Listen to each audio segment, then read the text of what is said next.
Commander Jake Morrison stood at the viewing window of New Terra Station, watching the stars shine against the black of space. At 34 years old, he had spent most of his adult life among those stars, but today felt different.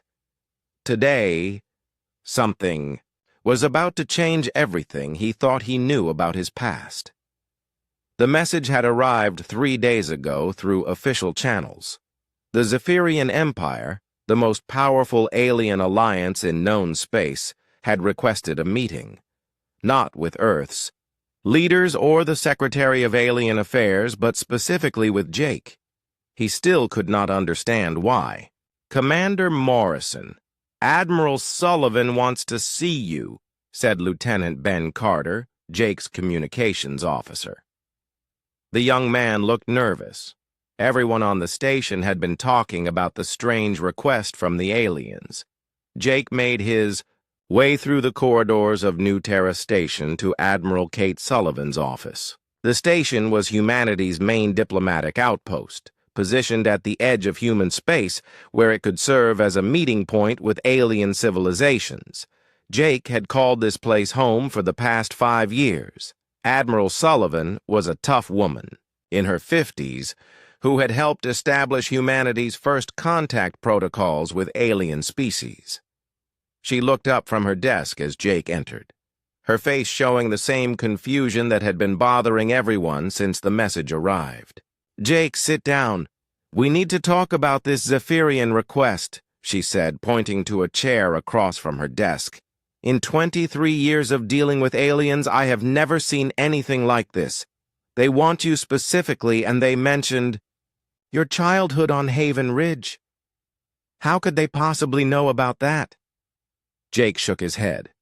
Haven Ridge was a small farming colony where he had grown up before humanity even knew aliens existed. It was just a quiet place where families grew crops and raised children under Earth's government. "I have no idea, Admiral. I was just a kid there. Nothing special ever happened." "The Zephyrians don't do anything without reason," Admiral Sullivan continued. "They are the oldest and most advanced civilization we know. Their queen has ruled for over 200 years, and she has never requested a direct meeting with any human before. This breaks every protocol we have established." Jake thought about his childhood on Haven Ridge. It had been a simple life. His parents ran a small farm, and he had spent his days helping with crops and playing with other children in the colony. The only unusual thing he could remember was his friendship with a strange girl named Luna. Luna had been different from the other children. She had silver eyes that seemed to hold secrets, and she always talked about the stars like she had been there. The other kids thought she was weird, but Jake had liked her. She seemed to understand things that no child should know. He remembered the day she left. Her family had packed up suddenly and moved away without saying goodbye to anyone. Jake had been sad for weeks. Before she left, they had made a promise under the old oak tree behind his family's farm. If they ever found each other among the stars, they would recognize each other by saying a special phrase about counting the moons of home. "Admiral, there was this girl when I was a kid," Jake said slowly. "Her name was Luna. She was different, always talking about space and stars. But she moved away when we were 12. I haven't thought about her in years." Admiral Sullivan raised an eyebrow. "A girl named Luna? That is interesting. The Zephyrian queen's name is Lirelei, which their language experts tell us means something, like keeper of promises." Could be a coincidence. Jake felt a strange chill run down his spine. Luna had always kept her promises, even the small ones. She had promised to show him a shooting star on his birthday, and one had appeared exactly when she said it would. She had promised to help him find his lost pet rabbit, and she had led him straight to it even though they had searched for hours. "When do I leave?" Jake asked. "Tomorrow. You will take the UES Horizon with a full diplomatic team. Commander Lisa. Park will be your second in command, and Dr. Alex Turner will join you as our xenobiology expert. The Zephyrians have provided coordinates for a meeting point in deep space. Admiral Sullivan stood up and walked to her window.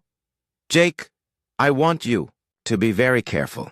The Zephyrians are peaceful, but they are also powerful beyond our understanding. Their technology is centuries ahead of ours. If they wanted to hurt humanity, we could not stop them. The fact that they know about your childhood means they have been watching us longer than we thought. That evening, Jake packed his personal belongings in his quarters. He included a small photo of himself as a child on Haven Ridge. In the picture, he was standing next to a girl with silver eyes and a strange smile. He had kept the photo all these years without really knowing why. As he prepared for sleep, Jake thought about Luna and their childhood promise. He had always assumed she was just an imaginative child, maybe dealing with problems at home. The idea that she might be connected to an alien civilization seemed impossible. But the more he thought about it, the more things made sense. Luna had known things about space that no human child should know. She had talked about other worlds like she had visited them. She had silver eyes that seemed to change color in different light, just like the descriptions of Zephyrian features in human databases. Jake looked out his quarters window at the stars. Somewhere out there, the Zephyrian queen was waiting to meet him. If Luna and Queen Lyralee were the same person, then his childhood friend had become the ruler of an alien empire. The thought seemed crazy, but it also felt right somehow. Tomorrow, he would travel into Zephyrian space and learn the truth. Tomorrow, he might discover that a promise made under an oak tree 22 years ago was about to change the future of humanity. As he fell asleep, Jake whispered the old phrase they had agreed upon. I have counted the moons of home, and they number the days until we meet again. He had no idea that those words would soon echo through the throne room of an alien queen. The UES Horizon dropped out of faster-than-light travel at the coordinates provided by the Zephyrians. Jake stood on the bridge, staring at the massive alien ship that waited for them in the darkness of space. The Zephyrian royal flagship Stellaris was unlike anything humans had ever built. It looked like a crystal palace floating among the stars, with flowing lines and surfaces that seemed to glow with their own inner light. My God, whispered Dr. Alex Turner, the team's xenobiology expert. The ship must be at least 10 kilometers long. Our entire fleet could fit inside it. Commander Lisa Park, Jake's second-in-command, checked her instruments. They are sending a docking request, sir. Their bay can accommodate our entire ship. Jake nodded. Take us in, Lisa. Let's go meet the Queen of the Zephyrians. The Horizon moved slowly into the alien ship's docking bay. Through the viewing windows, Jake could see Zephyrian workers moving with graceful, flowing motions. They were tall and elegant, with skin that seemed to change color slightly as they moved. Their faces were beautiful in an otherworldly way, with large eyes and features that seemed almost too perfect to be real. Remember, Jake told his team as they prepared to leave their ship, we are representing all of humanity today. Stay calm, follow protocol, and let me do the talking. But even as he said the words, Jake felt his heart racing. If his suspicions were correct, he was about to meet his childhood friend who had somehow become the ruler of an alien empire. The idea still seemed impossible, but the feeling in his chest told him it was true. The docking bay filled with sweet-smelling air as the doors opened. A group of Zephyrian officials waited to greet them, led by a tall figure in flowing robes. When the figure spoke, the voice was melodious and strange. "Welcome, humans of Earth. I am Chancellor Veltar, advisor to Queen Lyrelai. She awaits you in the throne room. Please, follow me." Jake and his team walked through corridors that seemed to be made of living crystal. The walls pulsed gently with soft light, and the floor felt warm beneath their feet. Everything was beautiful and alien, but also somehow familiar to Jake. It reminded him of the way Luna used to describe the palaces in her made-up stories. The Queen specifically requested that Commander Morrison come alone for the initial meeting, Chancellor Veltar explained as they walked. "Your companions will be given quarters and shown our cultural displays." Jake looked at Lisa, who nodded. They had expected this possibility. "I'll be fine," he told her. "If I'm not back in 2 hours, follow emergency protocols." The throne room was vast and filled with floating crystal displays that showed star maps and alien writing. The ceiling seemed to stretch up forever, and soft music played from hidden sources. At the far end of the room sat a throne that looked like it had been carved from a single massive diamond. Her Majesty, Queen Lyrelai of the Zephyrian Empire, announced Chancellor Veltar, before bowing and leaving Jake alone in the enormous room. Jake waited, his heart pounding. Footsteps echoed from behind the throne, light and graceful. Then she appeared, and Jake's breath caught in his throat. Queen. Lyrelai was tall and beautiful, like all Zephyrians, but her eyes were unmistakably familiar. They were silver, with depths that seemed to hold the light of distant stars. Her hair was long and white, and when she smiled, Jake saw the same expression he remembered from 22 years ago. She walked toward him slowly, ignoring all diplomatic protocol. When she was close enough to touch, she stopped and looked directly into his eyes.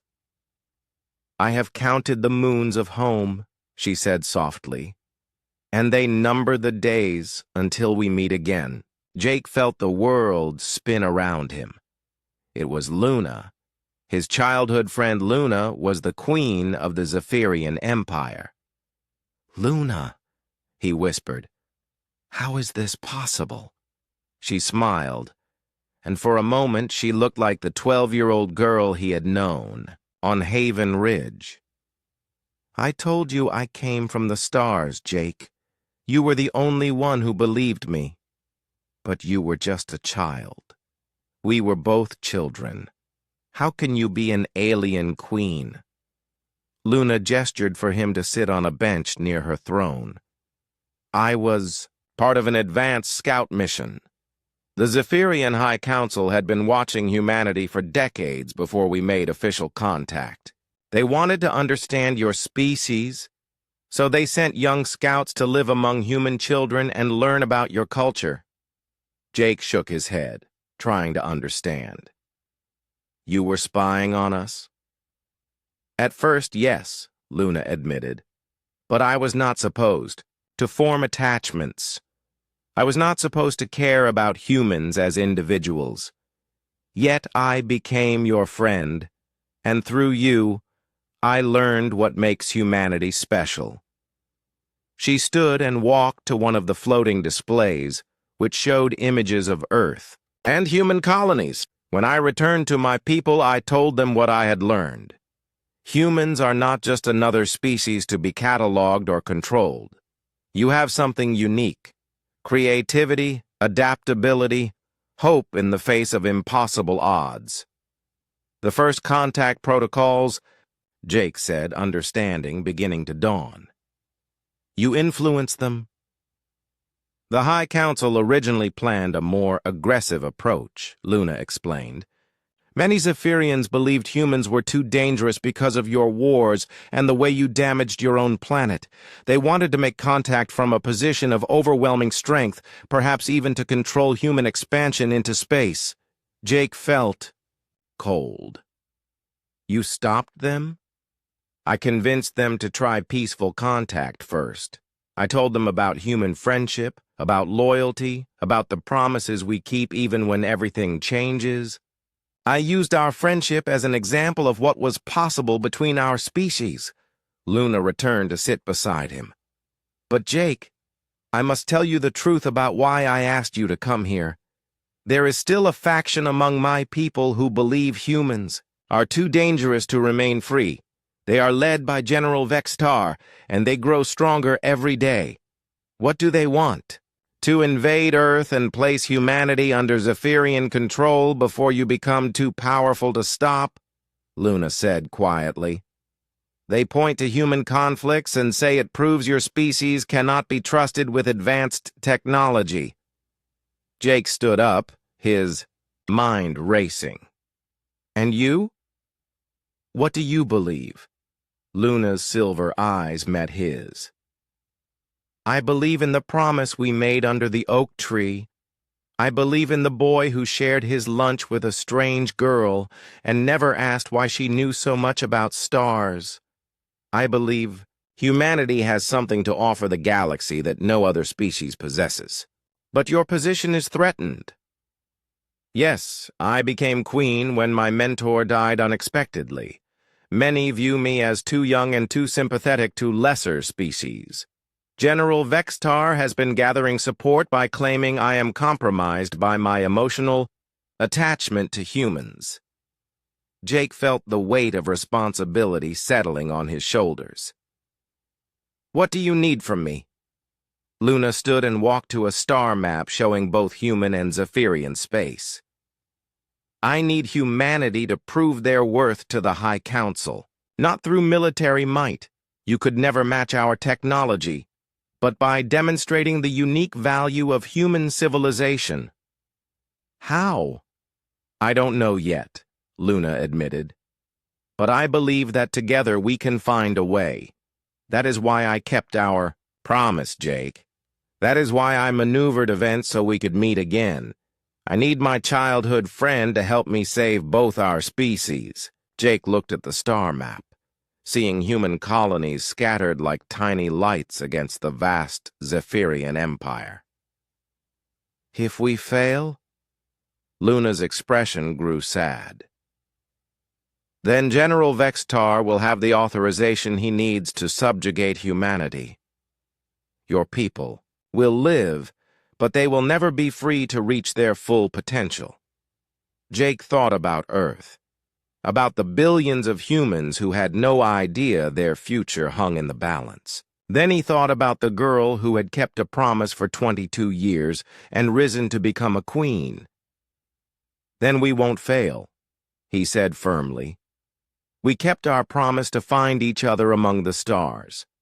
Now let's keep the promise to protect both our peoples. Luna smiled, and for the first time since entering the throne room, she looked truly hopeful. Over the next 3 days, Jake learned the truth about Zephyrian politics and the dangerous situation Luna faced as their queen. They met in secret chambers deep within the Stellaris, away from the eyes and ears of those who might use their friendship against her.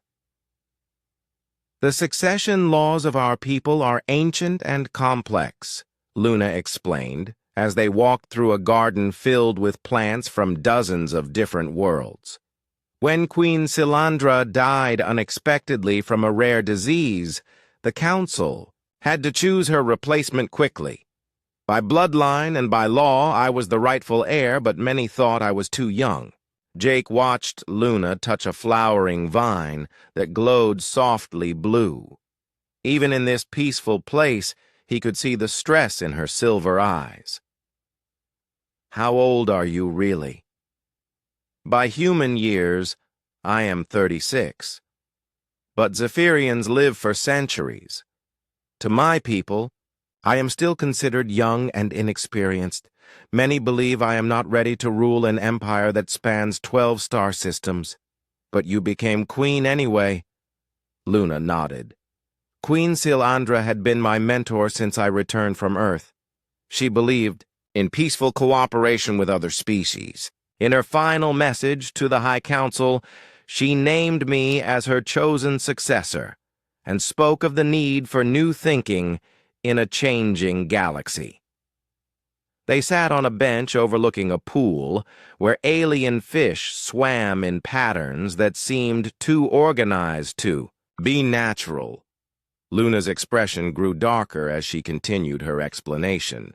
General Vextar opposed my coronation from the beginning. He leads what we call the Purity faction. Zephyrians who believe our species is superior to all others and should not lower ourselves by treating with primitive aliens. He has spent the last year gathering support by pointing to human conflicts and environmental damage as proof that your species is dangerous. Jake felt anger rising in his chest. He's planning to attack Earth. Not directly, not yet, Luna said. But he has been pushing for what he calls protective intervention. The idea is to take control of human space before humanity develops technology that could threaten Zephyrian interests. He frames it as preventing a future war rather than starting one. And the High Council supports this? Some do, Luna admitted. Others are undecided. The Council has 12 members representing the major Zephyrian worlds. I need 7 votes to maintain my policies of peaceful coexistence. Right now I have 4 supporters. Vextar has 4, and 4 are undecided. Jake stood and paced along the edge of the pool. What kind of evidence does Vextar use against humanity? Historical records of human wars, environmental destruction. On Earth, reports of conflicts in human colonies. He also has intelligence reports that make human expansion look threatening and aggressive. Intelligence reports? From where? Luna's expression became troubled. That is one of the things that worries me most. Some of the information about humanity that reaches the High Council has been altered. Reports of peaceful human activities are presented as military preparations. Trade missions are described as scouting for invasion routes. Jake stopped pacing. Someone is feeding false information to your government. I believe so, but I cannot prove it, and pointing fingers without evidence would make me look paranoid and weak. The next day, Jake met with Dr. Turner and Commander Park in quarters Luna had provided for them. The rooms were beautiful but clearly monitored, so they spoke carefully about innocent topics while Jake used hand signals to communicate the real situation. The technology we have seen is incredible, Dr. Turner said aloud while Jake's hand spelled out, "War faction wants attack Earth." Their medical advances alone could save millions of human lives. The cultural displays are fascinating too, Lisa added, reading Jake's signals and responding with her own. What do we do? Jake's hands moved quickly. Need proof of false intelligence. Luna position weak. That evening, Luna introduced Jake to her inner circle of advisors. Chancellor Veltar was completely loyal, as was Science Advisor Merlin and Cultural Minister Thylara. But Jake could see the stress in all their faces. They were fighting a political battle they might lose. The situation grows worse each day, Chancellor Veltar explained when they were sure they were in a secure room. General Vextar has been meeting with the undecided council members privately. He shows them reports about human military buildup and claims that Queen Lyrelay is blind to the threat because of her emotional attachment to the species. Can we examine these reports? Jake asked. That would be difficult, Science Advisor, Merlin replied. Military intelligence is closely guarded. Even as queen, Luna cannot simply demand to see classified reports without providing justification that the council would accept. Jake thought about the problem. What if we could prove that the reports are false by showing the council the truth about human activities? How? Luna asked. Take council members to see human colonies directly. Let them observe our actual activities rather than relying on second-hand reports. Chancellor Veltar shook his head. General Vextar would never allow that. He would claim it was too dangerous, or that humans would hide their true activities during an official visit. Then we need to catch whoever is providing the false intelligence, Jake said. Luna looked thoughtful. There is something else troubling me. 3 months ago, we lost contact with a Zephyrian deep space monitoring station near the border between our territories. General Vextar claims it was destroyed by human raiders, but the evidence was convenient. Convenient how? The wreckage contained fragments that appeared to be from human weapons, but they were easy to find and identify, almost as if they were placed there deliberately. Jake felt pieces of a puzzle clicking together in his mind. Luna, what if Vextar is not just using false intelligence? What if he is creating incidents to justify his position? You think he destroyed his own station? I think someone did, and I think they will create more incidents until the High Council has no choice but to authorize action against humanity. Over the following days, Jake and Luna's team worked to gather evidence of the conspiracy. They discovered that several of the intelligence reports about human activities had come from the same source, a monitoring station that claimed to have agents operating in human space. But when they traced the communications, they found irregularities that suggested the reports were being fabricated. The signal routing is wrong, Science Advisor Merlin explained as they studied communication logs. These reports claim to come from deep in human territory, but the signal path shows they originated much closer to Zephyrian space. Can we prove this to the High Council? Jake asked. Not without access to the classified communication protocols, Luna replied, and General Vextar controls military communications. Jake stared at the data displays, thinking. Luna, you said you need to prove humanity's worth to the Council. What if we could do that while also exposing Vextar's conspiracy? How? We need to force him to make a mistake. If he is creating false incidents, he will need to create a big one soon to justify immediate action. If we can be ready when he does, we might catch him in the act. Luna nodded slowly. It is dangerous. If we are wrong, or if we fail to gather proof, it will destroy my credibility completely. And if we do nothing, Vextar will eventually get the authorization he wants anyway, Jake pointed out. Luna walked to a window that showed the stars beyond the ship. When we were children, you always said we should face problems head-on rather than hide from them. I remember. Then we will set our trap and see what General Vextar is really planning. Luna turned back to Jake with determination in her silver eyes. But we must be very careful. If he suspects what we are doing, he could move against me. Directly. Jake nodded, understanding the risk they were taking. The next few days would determine whether Luna kept her throne and whether humanity remained free. Everything depended on catching a conspiracy that could start a war between two civilizations. As they made their plans, neither Jake nor Luna noticed the small surveillance device hidden among the alien plants in the garden where they had first discussed Vextar's plans. Their enemy was closer than they knew.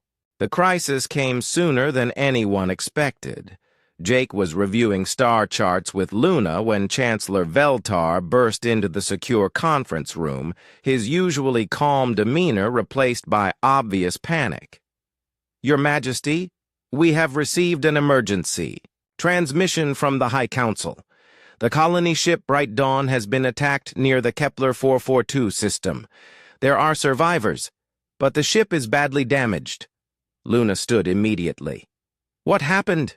Who attacked them?" "That is the problem," Chancellor Veltar replied grimly. "General Vextar claims the attackers were human pirates. He says he has wreckage that proves human weapons were used." Jake felt his blood turn cold. "That's impossible. No human ships operate in that sector. It's too far from our territory." "General Vextar has called an emergency session of the High Council," Chancellor Veltar continued. "He is demanding immediate military action against human shipping lanes as retaliation." Luna's silver eyes flashed with anger. "He is moving faster than we anticipated. This must be the false incident we expected him to create." "But we have no proof," Jake said. "And now he has survivors who will testify that humans attacked them." "Unless the survivors saw something different than what General Vextar claims," Luna said thoughtfully. She turned to Chancellor Veltar.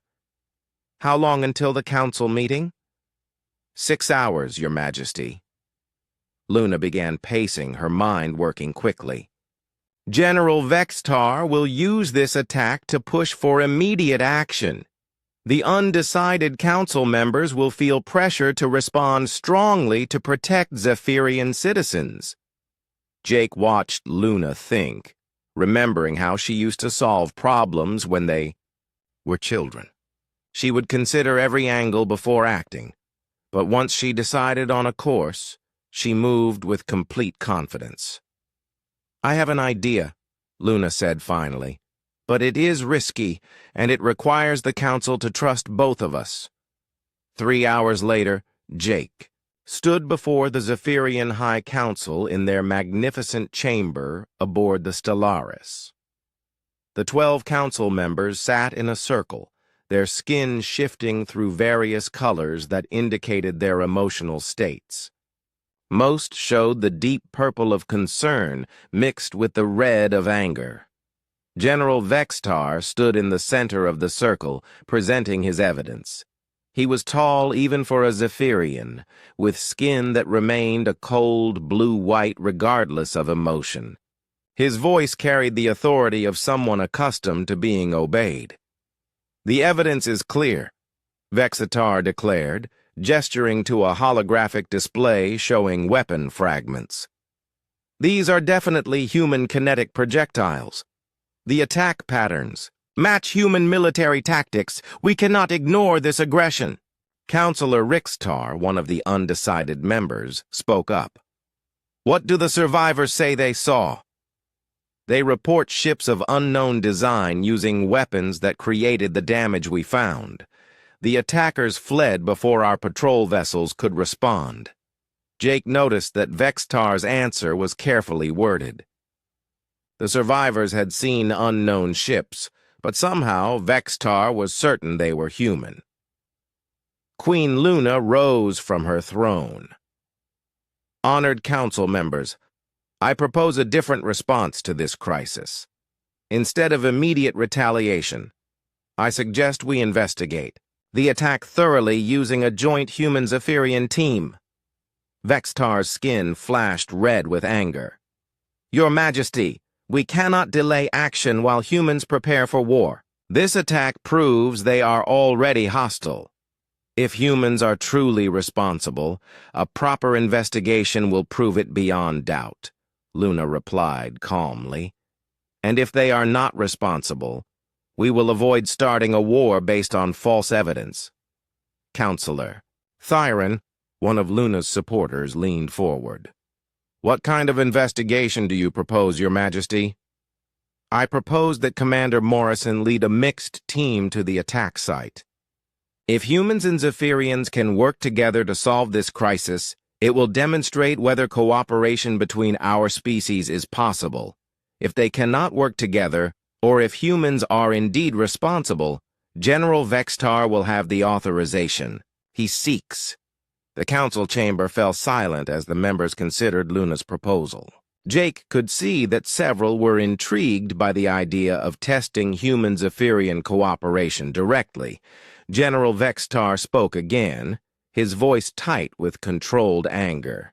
"This is a dangerous delay, Your Majesty. Every moment we wait gives humans time to prepare additional attacks." "Then we make the investigation urgent," Luna replied. "The team will leave immediately and report back within 3 days. Surely General Vextar is confident enough in his evidence to allow this brief delay." Jake realized Luna was putting Vextar in a difficult position. If he refused to allow the investigation, it would look like he was afraid of what they might find. After an hour of debate, the council voted. 7 members supported Luna's investigation plan, including 2 who had been undecided. Vextar's faction was forced to accept the decision, but Jake could see the general was not pleased. "Very well," Vextar said finally. "But I insist that one of my officers accompany this investigation team to ensure proper military analysis of the evidence." "Agreed," Luna said. "Colonel Zareth will represent military interests on the team."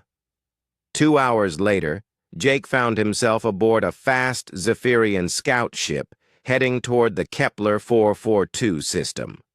His team included Commander Lisa, Park, Dr. Alex Turner, Science Advisor Merlin, and Colonel Zareth. The Zephyrian colonel was a career military officer who clearly shared General Vextar's views about human inferiority. "I want to make something clear. Human," Colonel Zareth said as they traveled. "I am here to gather evidence, not to play diplomatic games. If I find proof that your species attacked our colony ship, I will report it regardless of any political considerations." "That's exactly what I want you to do," Jake replied. "Find the truth whatever it is." The planet Kepler 442b was a world that both humans and Zephyrians had been surveying for possible colonization. It had good water and atmosphere, but it was far from both civilizations' main territories. When they arrived, they found the wreckage of the bright dawn scattered across the planet's surface. Dr. Turner examined the weapon fragments while Science Advisor Merlin studied the attack patterns. Jake and Lisa investigated the crash site, looking for clues about what had really happened. "These weapon fragments are strange," Dr. Turner reported after several hours of analysis. "They appear to be human-made, but the metal composition is wrong. It's too pure, like it was manufactured rather than recycled from salvaged materials like most human weapons. The attack pattern is also unusual," Science Advisor Merlin added. "The damage suggests the attackers knew exactly where to hit the Bright Dawn's engines and life support systems. That kind of knowledge would require detailed information about Zephyrian ship design." Colonel Zareth examined the evidence with growing confusion. "But General Vextar said the evidence clearly pointed to human raiders." "It points to someone who wanted us to think it was human raiders," Jake corrected, as they continued their investigation. Long-range sensors detected movement at the edge of the system. Several ships of unknown design were approaching rapidly. "Those are not human or Zephyrian vessels," Lisa reported, studying the sensor data. "The configuration is completely different from anything in our databases. The ships attacked without warning, using weapons that seemed to adapt to whatever defenses they encountered."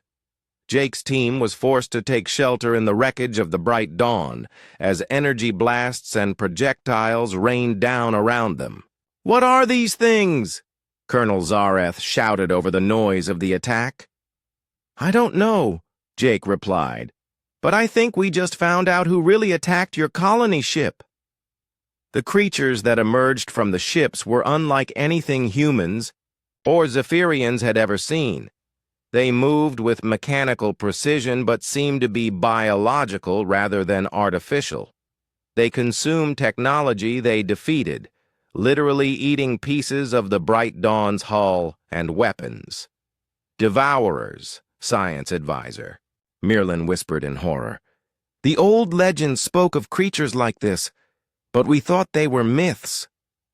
Jake's team and their Zephyrian companions were forced to work together to survive.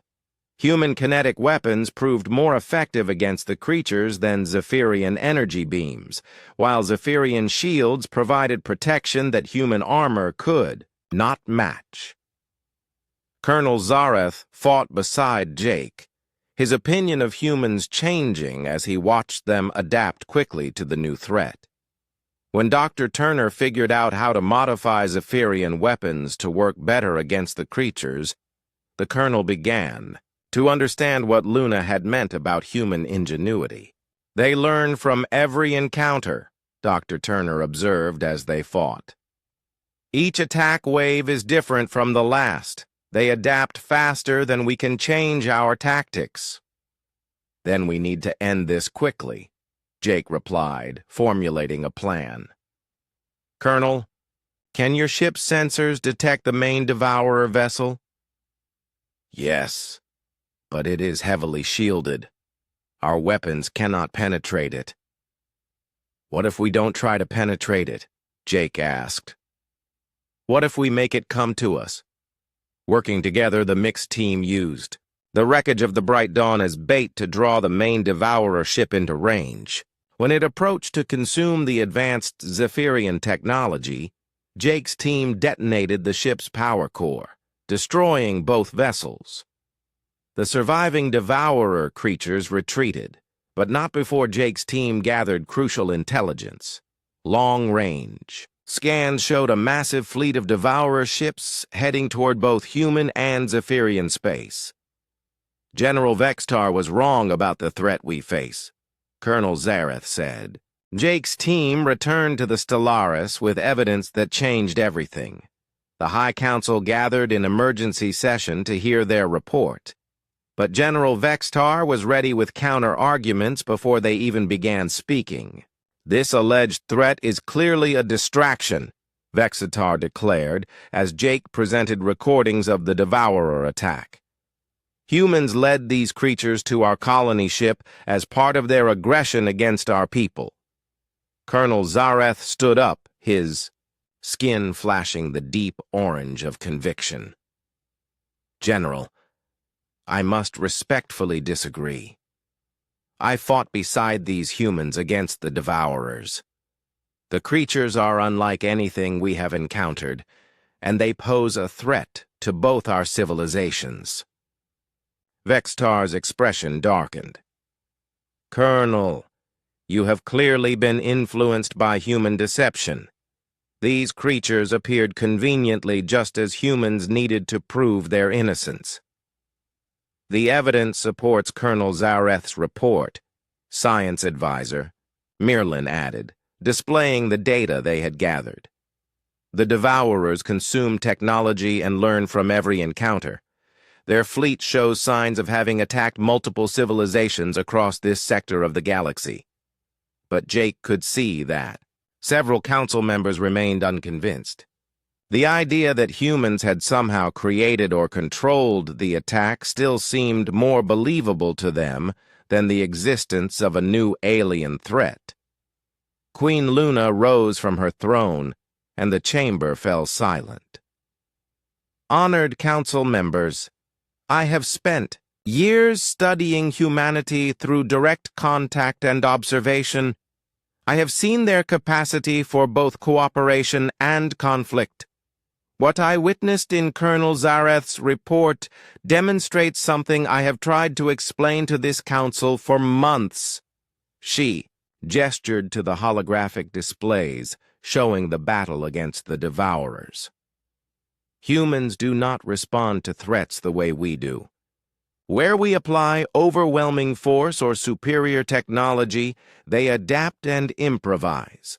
Where we follow established protocols, they create new solutions. This is not weakness or chaos.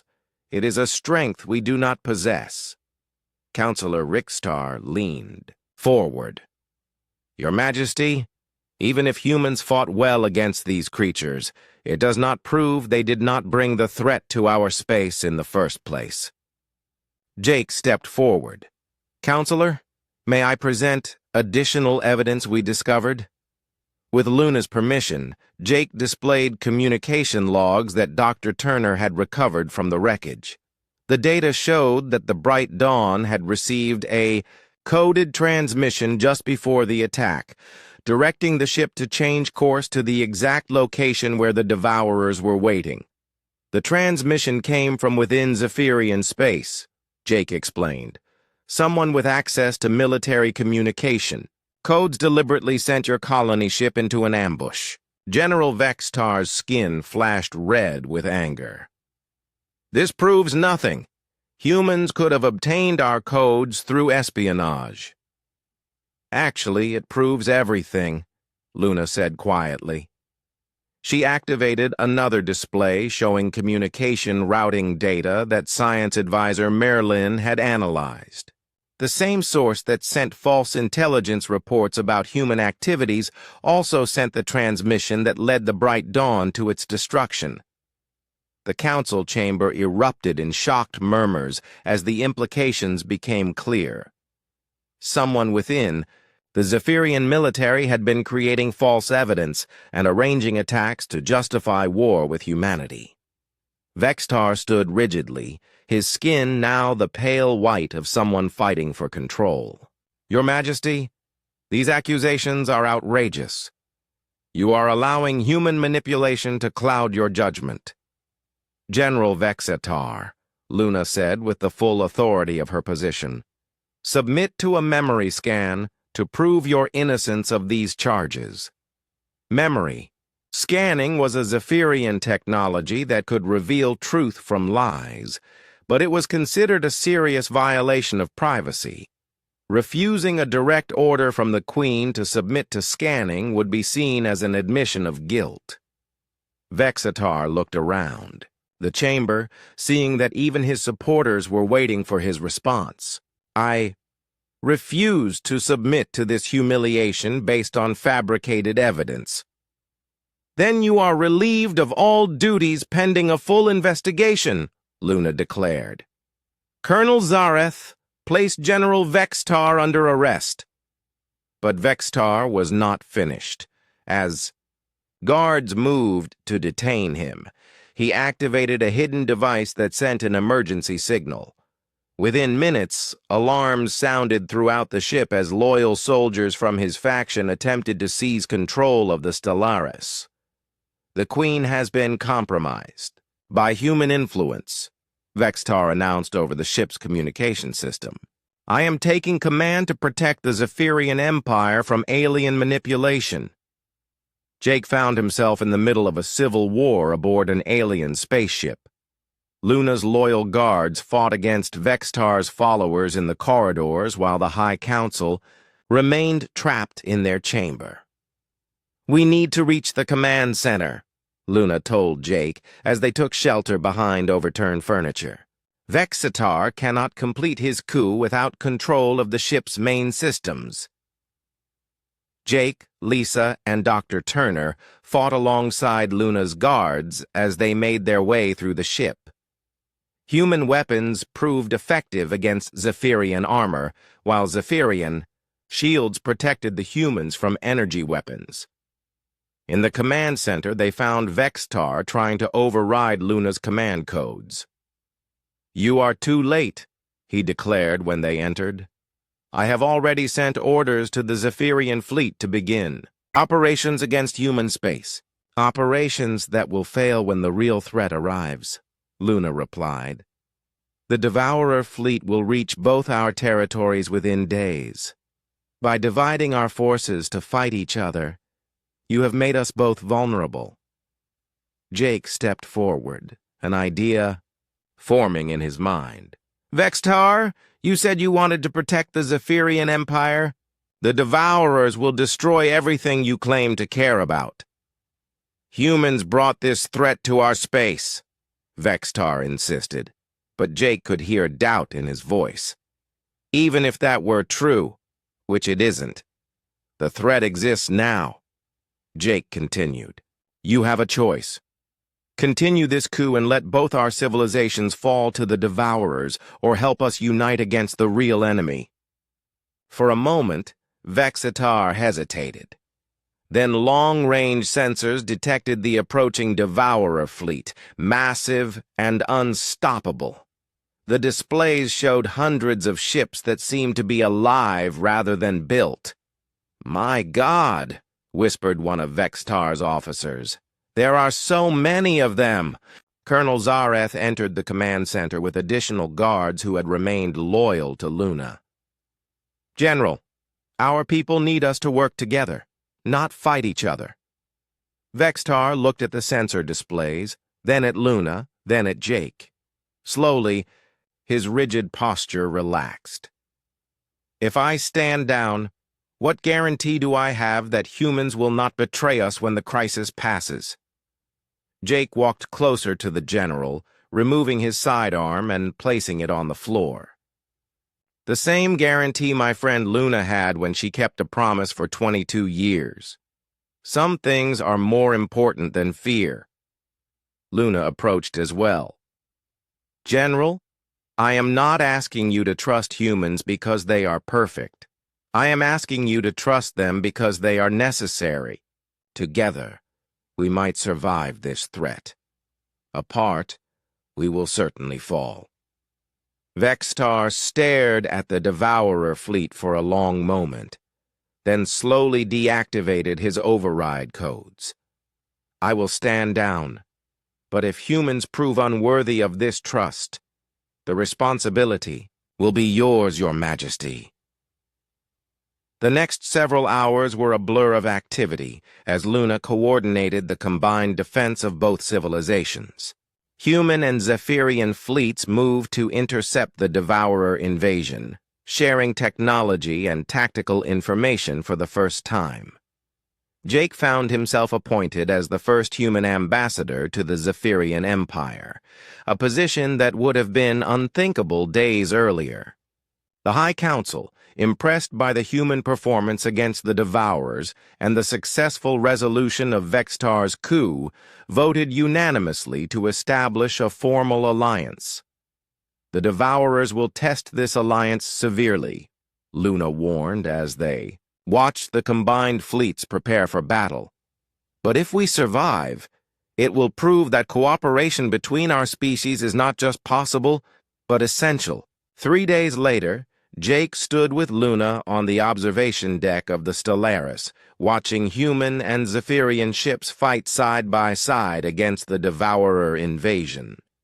The battle was fierce, but the combined tactics of both civilizations were proving effective.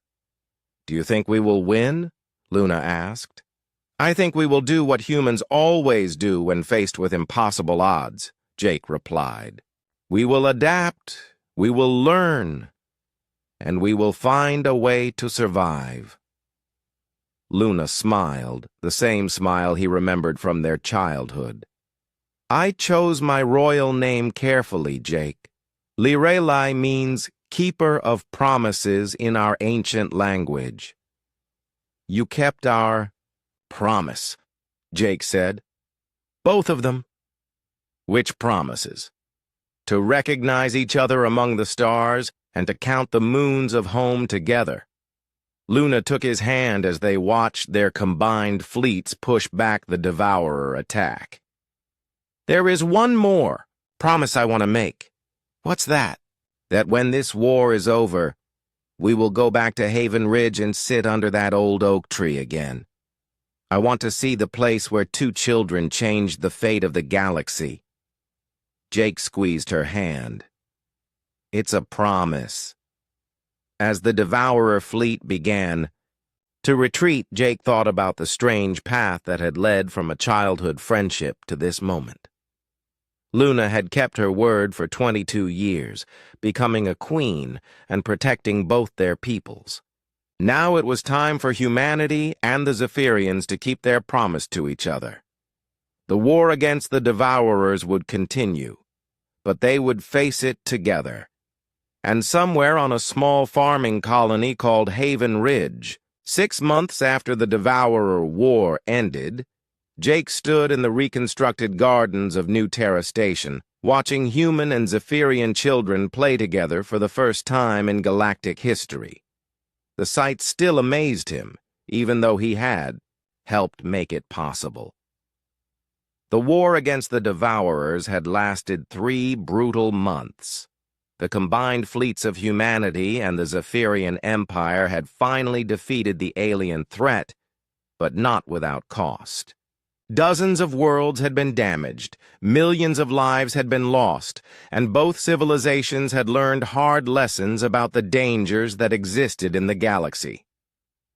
"Ambassador Morrison, the Council is ready for you," said his new assistant, Lieutenant Ben Hayes.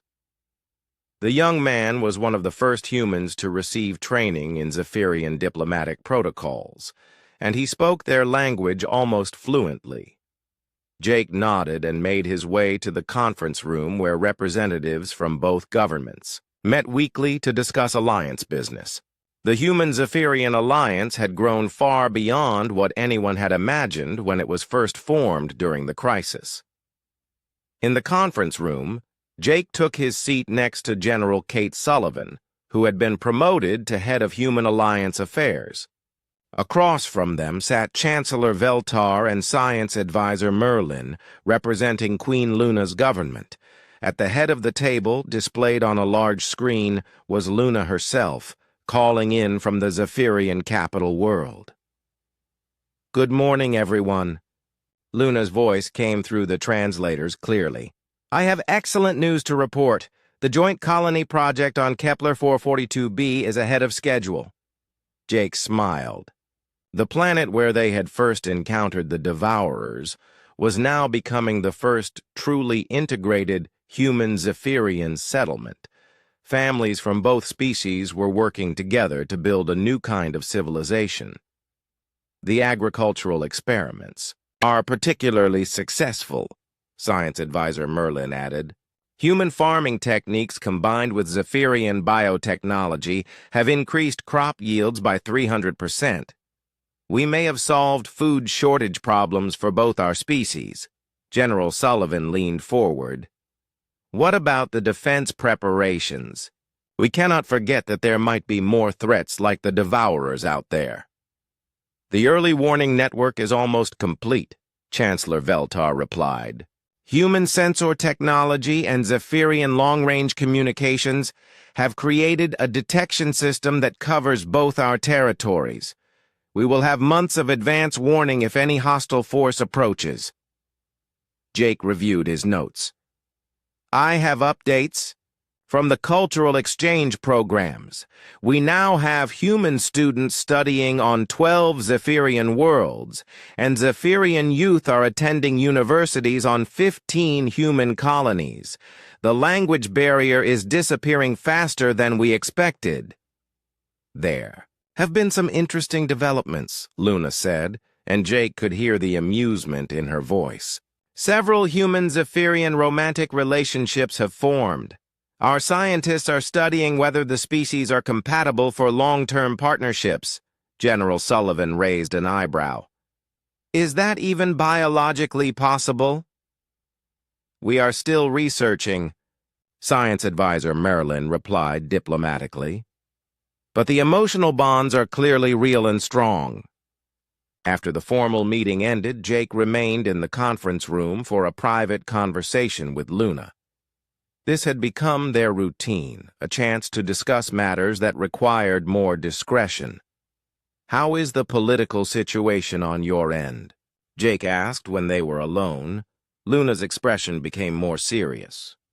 "General Vextar has completed his rehabilitation program. The memory scans confirmed that he genuinely believed he was protecting our people, even though his methods were wrong. I am considering returning him to limited duty. Is that wise? He did try to overthrow your government.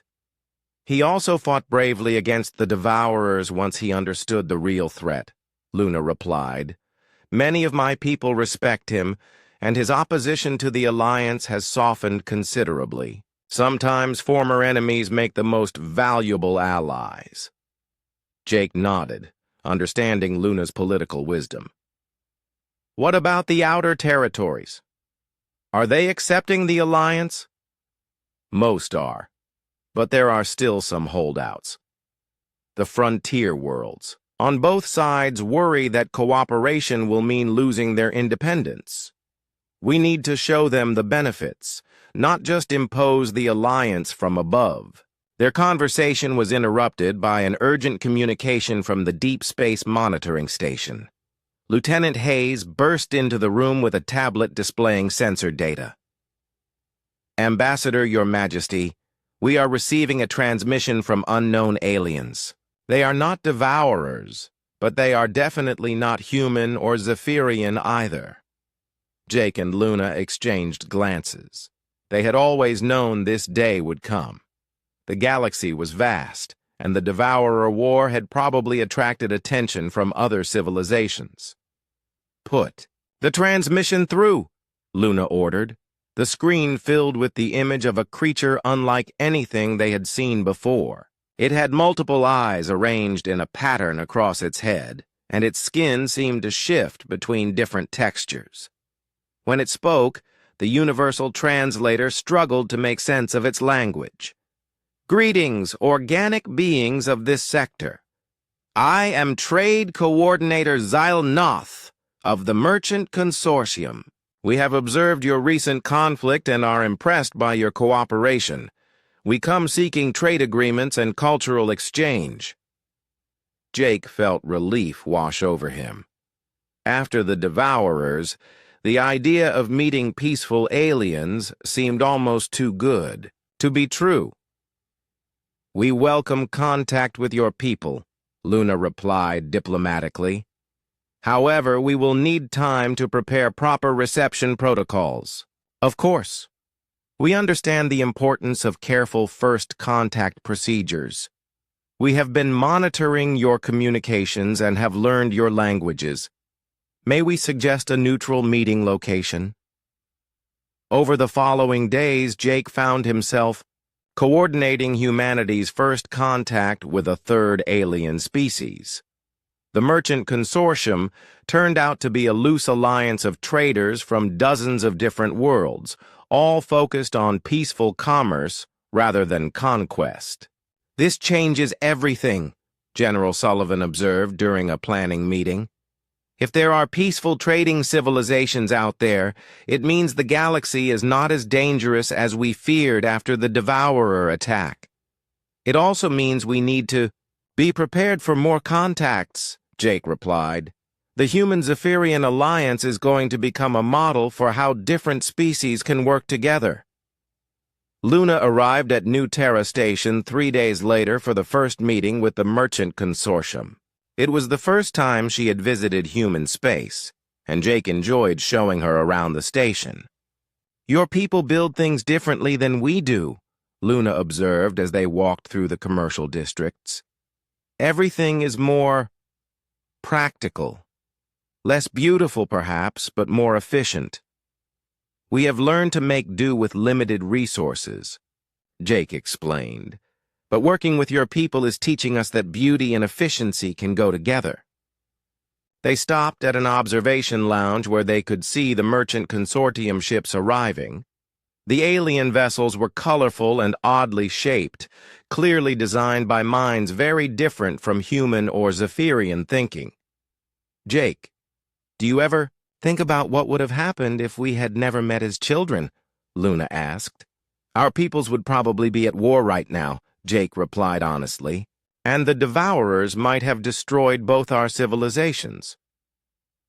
One friendship changed the fate of the galaxy, Luna mused. It makes me wonder what other possibilities exist that we have not yet discovered. The first formal meeting with the merchant consortium went better than anyone had hoped. The alien traders were genuinely peaceful and offered technologies that could benefit both humans and Zephyrians. In exchange, they wanted access to human manufacturing techniques and Zephyrian artistic designs. Your alliance interests us greatly, Trade Coordinator Zealnoth explained through the improved translators. Most species we encounter are either aggressively territorial or completely isolationist. The idea of different civilizations working together as equals is rare. We learned that cooperation makes us stronger than we could be alone, Jake replied. Perhaps you would be interested in joining the Galactic Trade Network, the alien suggested. It is a loose association of peaceful civilizations that share resources and knowledge. Jake looked at Luna, seeing the same excitement in her silver eyes that he felt. The galaxy was opening up to them in ways they had never imagined. We would be very interested in learning more, Luna said carefully, but we would need to understand the obligations and benefits involved. As the meeting continued, Jake realized that their childhood promise had grown into something neither of them could have predicted. What had started as two children agreeing to remember each other had become the foundation for humanity's entry into a larger galactic community. When the formal sessions ended, Jake and Luna walked together through the station's new cultural district, where human and Zephyrian art was displayed side by side. Children from both species ran through the corridors, playing games that mixed traditions from two worlds. "Do you think we are ready for this?" Luna asked, watching a group of young humans and Zephyrians working together on a science project. "I think we are as ready as we can be," Jake replied. "And if we make mistakes, we will learn from them together." Luna smiled and took his hand, the same gesture of friendship they had shared under an oak tree 23 years ago. "Then let us take the next step into the galaxy, my friend. Let us see what promises the stars hold for us now." 3 weeks after first contact with the Merchant Consortium, Jake found himself aboard a massive alien space station, unlike anything humans or Zephyrians had ever seen. The Nexus Point was a neutral meeting place where dozens of different alien species gathered to conduct business and share information. "Stay close to me," advised Trade Coordinator Zealnoth, as they walked through corridors filled with beings that looked like they came from different planets entirely. "Some species here are less welcoming to newcomers than others." Jake nodded, trying not to stare at the incredible variety of alien life around them.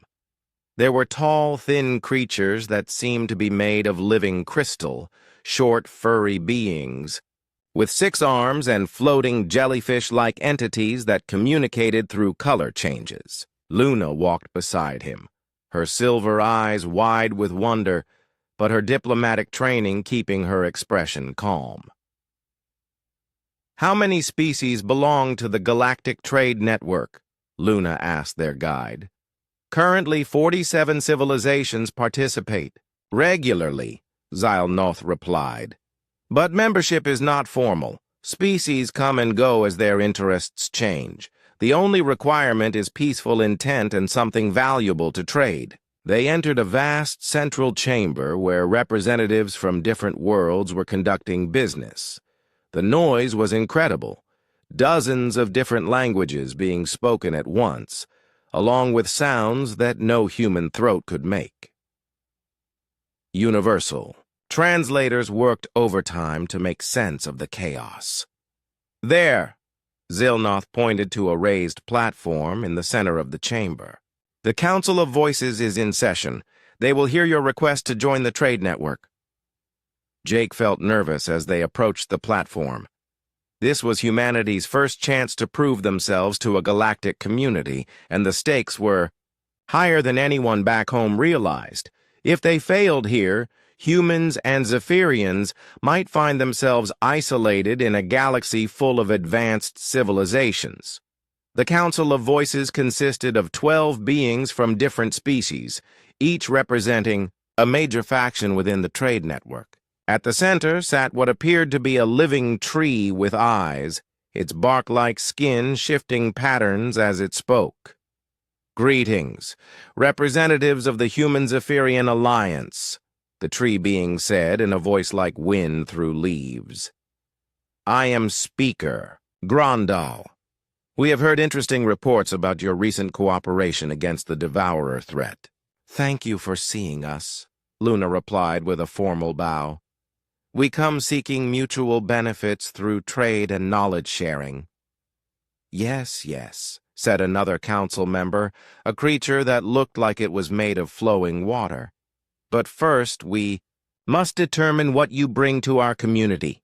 Many young alliances promise much, but deliver little." Jake stepped forward. "Honorable council members, we offer the combined strengths of two very different civilizations, human adaptability and innovation, paired with Zephyrian wisdom and advanced technology." "Words are easy," chittered an insect-like being with multiple heads. "We require demonstration. Too many species claim to be cooperative until they gain power, then become aggressive and territorial."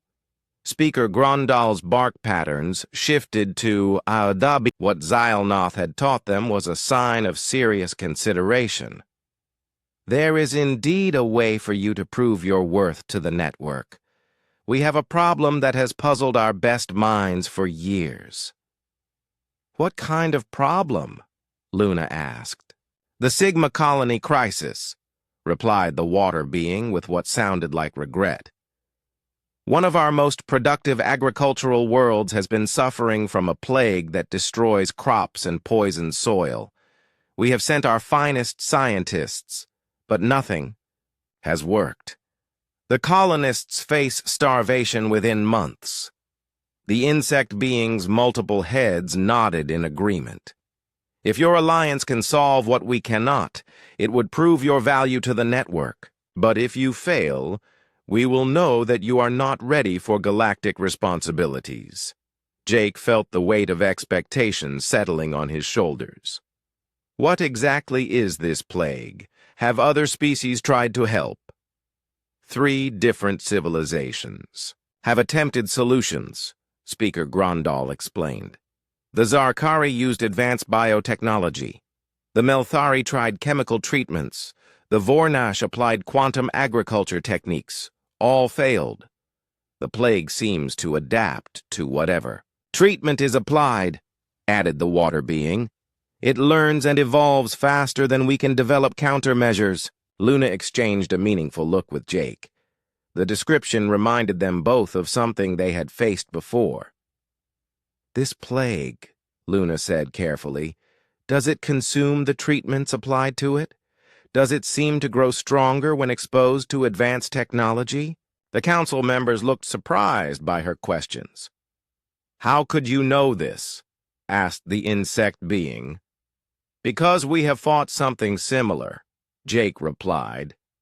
"The Devourers that we defeated had the same characteristics.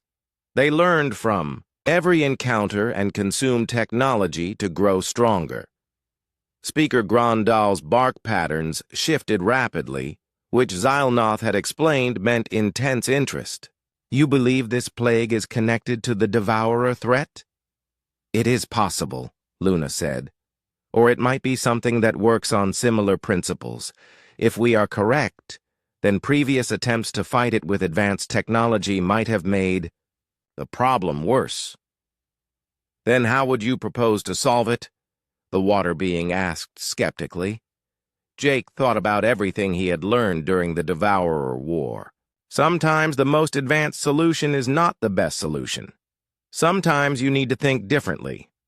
The council debated among themselves in languages the universal translators could not handle. Finally, Speaker Grandal turned back to them. "Very well. We will give your alliance one chance to save Sigma Colony. You have 30 days. If you succeed, you will be welcomed into the Galactic Trade Network with full privileges. If you fail, the colonists will die, and your peoples will be considered too inexperienced for galactic cooperation. 2 days later, Jake stood on the surface of Sigma Colony, looking at fields of dead crops that stretched to the horizon. The air smelled wrong, with a chemical tang that made his nose burn. Beside him, Dr. Alex Turner was taking soil samples while Luna consulted with the colony's desperate administrators. "The plague started 6 months ago," explained colony manager Felnara, a member of the crystalline Zarkari species. "At first, it affected only one type of grain. Then it spread to other crops. Now it consumes everything we plant." Dr. Turner looked up from his analysis equipment. "Jake, you need to see this.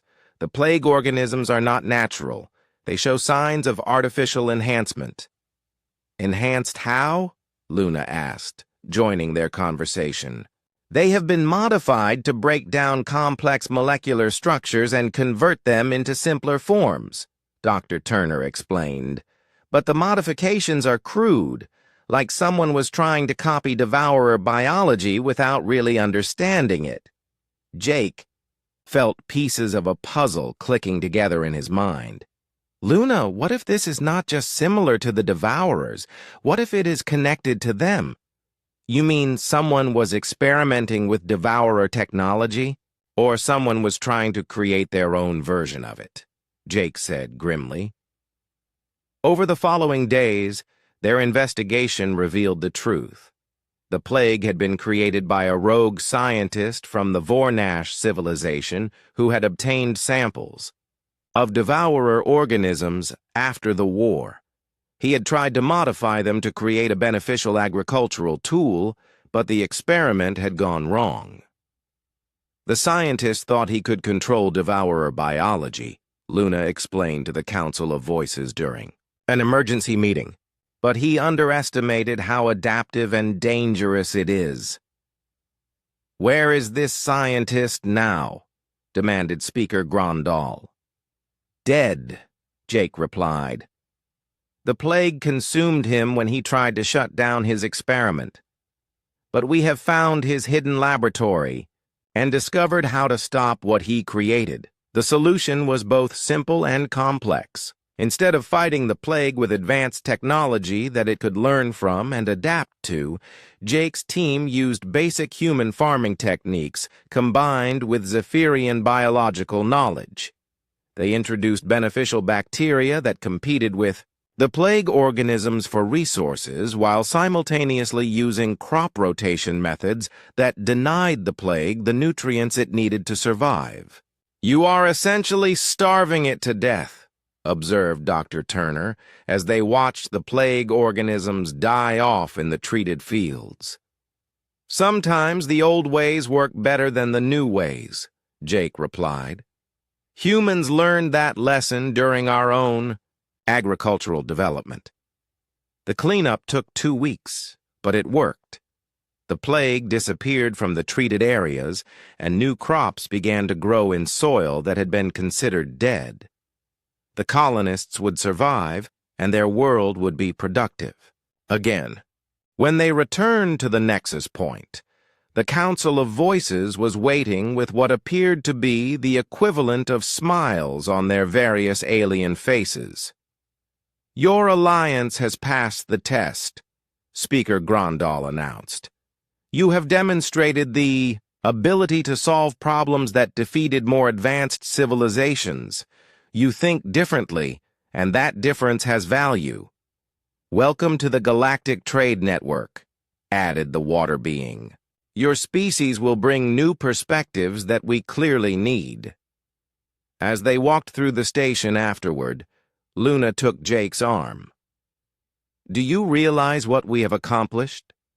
Humanity and the Zephyrian Empire are now part of a community that spans the galaxy.